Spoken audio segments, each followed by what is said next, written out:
Okay. Something about disease, what they call epidemiology. It's a horribly big word. It means,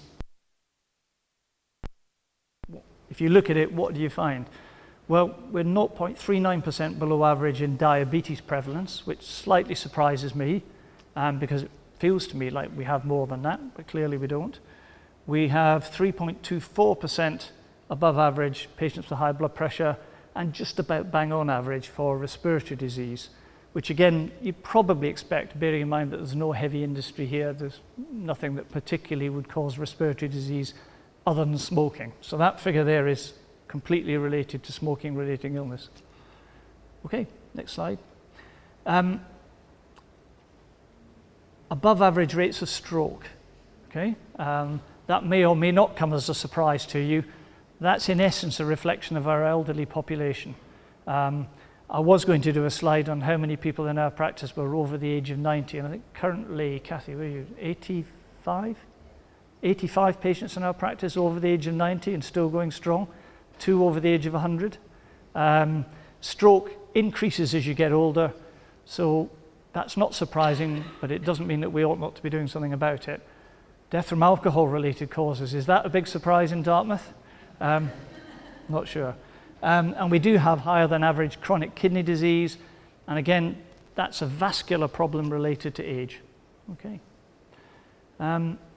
Again, most of you will know that we've revamped our appointment system over the years several times, and I think we're in the process of considering doing the same thing again, but with your input.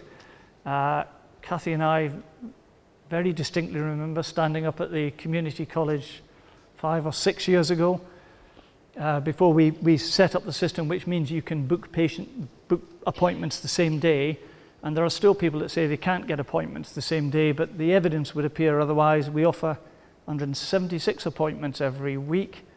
Of those, only 150 get booked, so there's an 86% take up of those appointments booked on the day. That's not to see your own doctor, that's booked on the day. Okay. So, given all that, you know, how actually do we perform? Where are we when you compare us with other practices?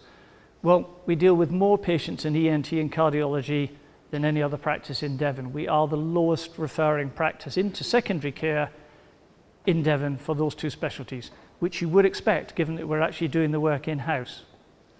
Okay. We're consistently in the top 10% for clinical quality outcomes. Almost every performance marker that can be measured in primary care, we come out in the top 10%, if not better. Okay, really important point, something that I'm very proud of, and I'm sure my partners are very proud of. We're the second most cost-efficient prescribing practice in our group of commissioning practices. There's 17 practices currently in the commissioning group that will take over purchasing healthcare on your behalf.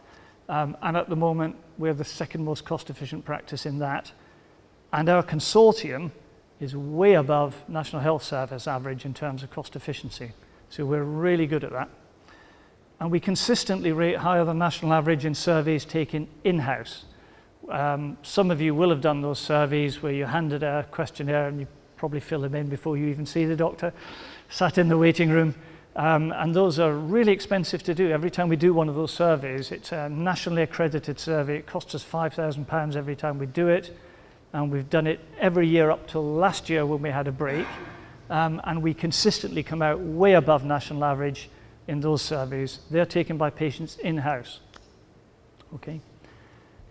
So where can we improve? Well, I think probably the reason that we're here tonight is we are putting our hands up and saying, by and large, we've got on with doing what we think we do, which is provide really excellent healthcare.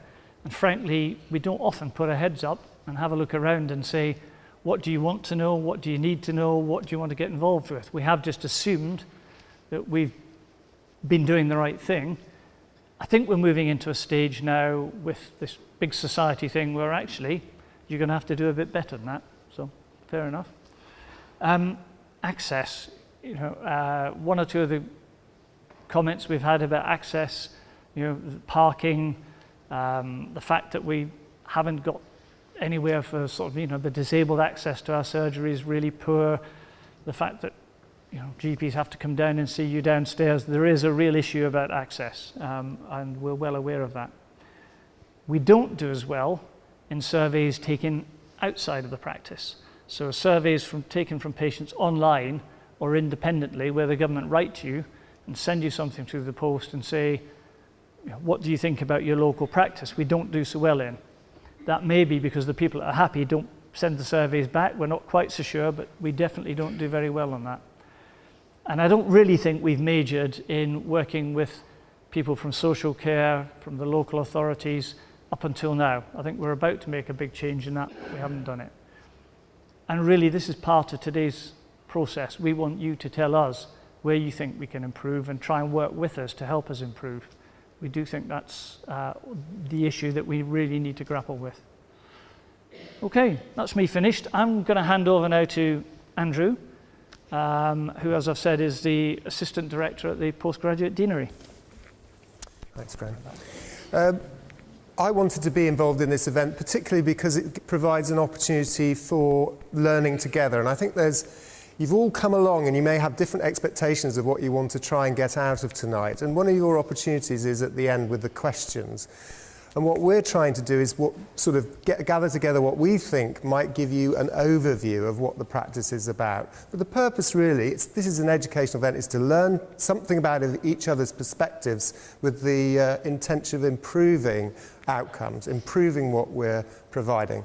So what I'm just going to do is just to touch a little bit on the education side, which is my particular interest. And I thought perhaps one of the things that is important and maybe not realised is that actually being a doctor is very much about being a teacher.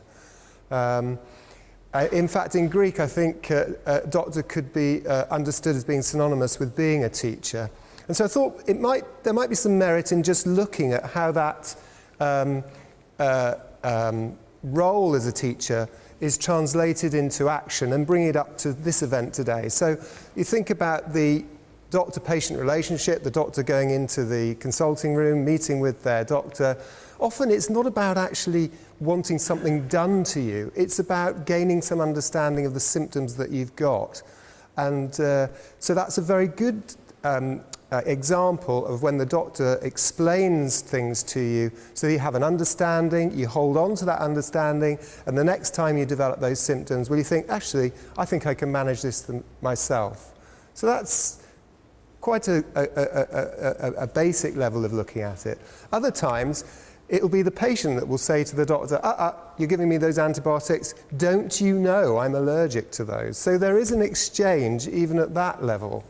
And if we move on a little bit, we look about the doctors and learners. And in the practice, a lot of you will have come across GP trainees or medical students. And this is becoming an increasingly important and invigorating aspect of our work. And generally speaking, the feedback that we've received from patients has been very positive. And in fact, our last medical student had a handwritten letter from a patient thanking them for what they had done for them. We've decided that we're just having final year medical students. We're not having any of the junior medical students. So these people really now, we've got a student, Emma, with us at the moment. She qualifies in a couple of months. So they're a little bit more experienced. And I think that works better for us. And I think it probably is better for the patients. Lucy, some of you may have come across Lucy, our GP registrar, who unfortunately is off sick, who seems to be plaguing her sickness. But she also has already made her mark as a doctor in learning in the practice.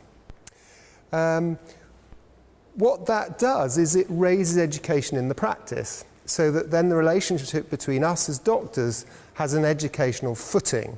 In other words, we don't all work in isolation, ploughing our furrows. We challenge each other. We have formal meetings where we look at the quality of care, look at innovations, how can things be improved, consider complaints in the context of how we can learn and go forward.